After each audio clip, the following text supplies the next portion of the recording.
all stopped for like 2 months. So we could kind of squeeze out another $30,000. I'm going to be breaking out a deal today. People just bringing deals to you because they know you close deals. So trying to remove bottlenecks as much as I possibly can and get more deals done. Hopefully lock up 3 deals today, which would be sick. This is Branson Schreiner. This content is for anyone that's looking to invest in real estate. I am working on developing a portfolio of multifamily right now. Bought a lot of big projects. We're going through some things on those. And then I also have a full-time wholesale company, Investor Plus, like the logo. We're doing about 5 to 10 deals a month. Actually this month in October we're doing 14. In November we're looking to do double-digit months from here on out. For everyone that's watching this, I'm definitely still growing and scaling. I don't hide it. I'm definitely still learning how to manage multiple businesses and building infrastructure and teams around me so that I can optimize workflow, organization, and growth. However, we're doing a lot of revenue and I'm trying to eliminate bottlenecks as soon as possible so that we can keep leveling up. I believe in business. If you have a bottleneck in your business, if you've gone stagnant in your revenue, it's the owner's responsibility to remove bottlenecks. Remove a bottleneck by either putting someone in the place so that efficiency occurs, or if it's an advertising bottleneck, figure out on tweaking your copy or tweaking your targeting to remove that bottleneck. It all starts and ends with the business owner to remove the bottlenecks. So yeah, that's what I'm doing today. So trying to remove bottlenecks as much as I possibly can and get more deals done. Last year, September, it's night and day different. I mean, it's not even close. I had about 20 rentals. I had that consistent cash flow and income coming in where it gave me the courage to be like, all right, sweet, let's scale and grow a wholesale company. My brother has a background in IT, servers, firewalls, all this tech. And so I said, all right, man, let's do this. 2020 was the pandemic. All the normal cash buyers all stopped for 2 months. Lenders stopped lending. We were scraping by just doing 1 to 2 deals. Later on in the summer months, that's when we started doing consistently more deals, started bringing on some more virtual assistants. We started really scaling and growing our volume, and now we're really accelerating. We're gonna do very well for ourselves. The main thing is difference of people. I have an acquisitions director. We just hired on someone full-time for dispositions. Lance is COO, Quest, he's junior acquisitions. I have a full-time executive assistant. So I bought 4 multifamily buildings from March to now, March 2020 to now.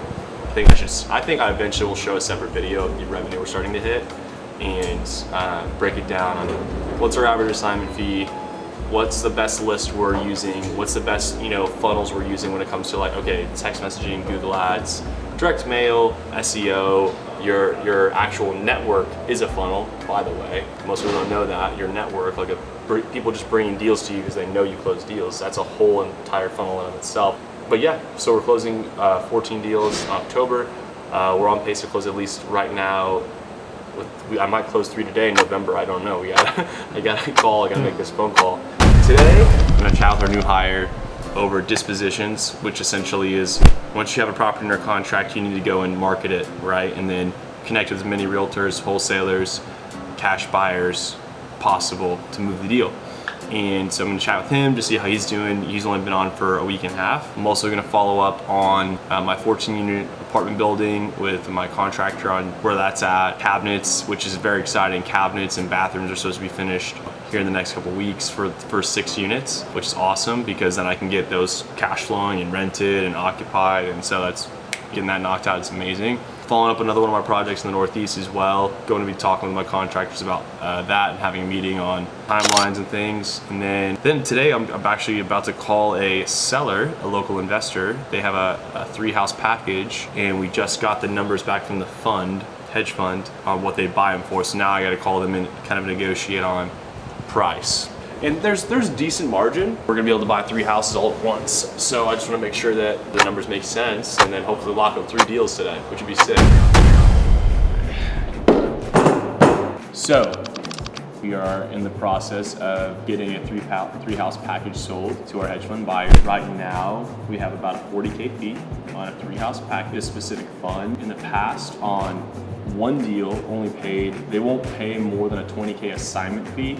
They'll pay more on a double close. They'll only pay up to 20K assignment fees that they see. So we're trying to figure out when now we have a guaranteed 40K fee on 3 houses, okay? Which is great, awesome, I'm pumped. However, you don't want to just take what's given to you, and you want to make sure you maximize every deal every time.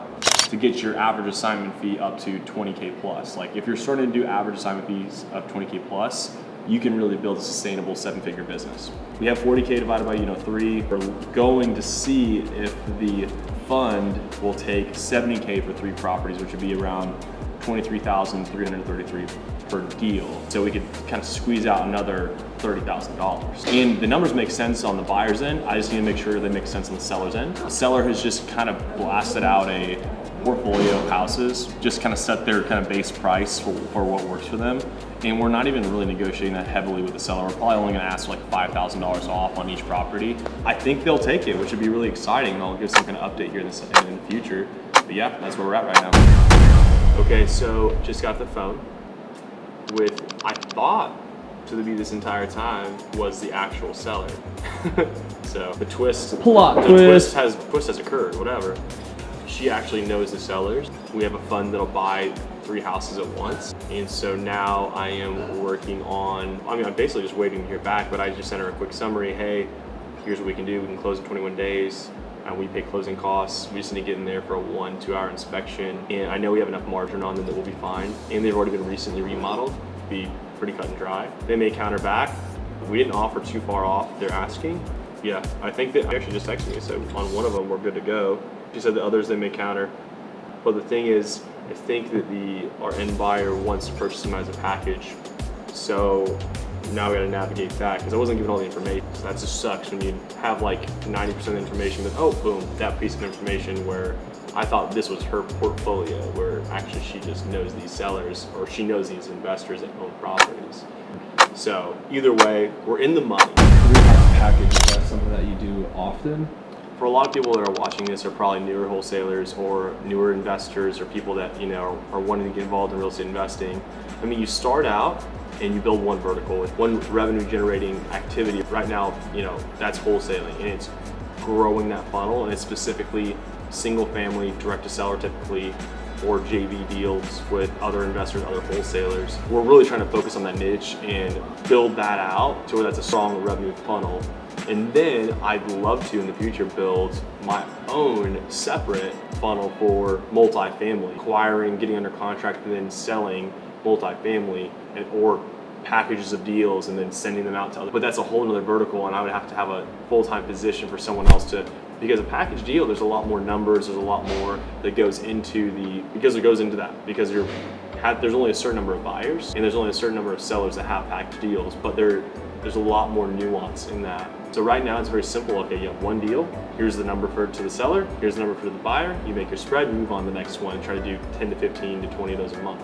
When you're doing a portfolio of packages, if you just focus on packages, you're putting all your eggs in one basket. So you make big commissions, but you might only do like 3 or 4 package deals a year, and maybe those are great, but you might as well be building different verticals, different funnels in your business versus just, okay, I'm gonna do both at the same time. So yeah, hopefully that answers that. All right, so I'm gonna be breaking out a deal today and the thought process that we had to make internally on which buyer we decided to go with, okay? So we had this deal locked up. The seller they were awesome. Their property just needed updates. We had a fund buyer on the hook for a 50K assignment fee. However, there's always a catch, right? And then just to kind of clarify, how do we get that seller to begin with? Well, we did direct to seller text messaging. That was actually how the lead came in. My acquisitions director built rapport, met with the seller, negotiated the contract price, got it under contract, and they wanted a 30-day close, so it gave us some flexibility. So anyways, we had a fund buyer lined up, but the thing is they give you the purchase price, but then they go do their walkthrough and then they see what the budget is from doing the walkthrough. The issue is when they send out these inspectors, they're a third party. They're not controlled by the fund. They're not necessarily contractors or engineers or just anyone that understands underwriting on properties. So they just take a bunch of pictures and then put a bunch of numbers in places, but they don't have any understanding of renovations. They put an insane budget for a property that just needs simple updates on that property. So they said, hey, it's such a big budget, we can't buy it. We have such a good relationship with this fund that we sent them our pictures and we said, that's insane. Look at these pictures, look at your bid. They're insanely off. So the fund said they would send out their personal inspection company to see if they can get us that, to get the right budget. However, we were coming close to our close date with the seller. and we had about 2 weeks. We have a really good network of local cash buyers here that we do a lot of deals with. We had to make a decision. Do we risk the deal altogether and try to get a bigger fee, or do we try to, send it to one of our local tried and true investors out here that will close the deal within 2 weeks, no issues, no hassles, for a lesser fee? And ultimately, I made the decision that I don't want to do something that's not best for the seller at the end of the day. And if we take, and ultimately we're going to make 18,000 instead of potentially 50. You want to make the most decisions in your business that compound into helping as many people as possible and doing right by everyone in your company. Decided to take that potential profit, that potential 50K assignment fee, and decided to take that 18K that was guaranteed. And now we're selling to a buyer. It's all good, and it's all good. At the end of the day, when you make decisions constantly that put your clients and do right by the people you're in business with, your business will flourish, because your brand is your reputation, and all at the end of the day you have is your reputation. Do what's right by your sellers, guys.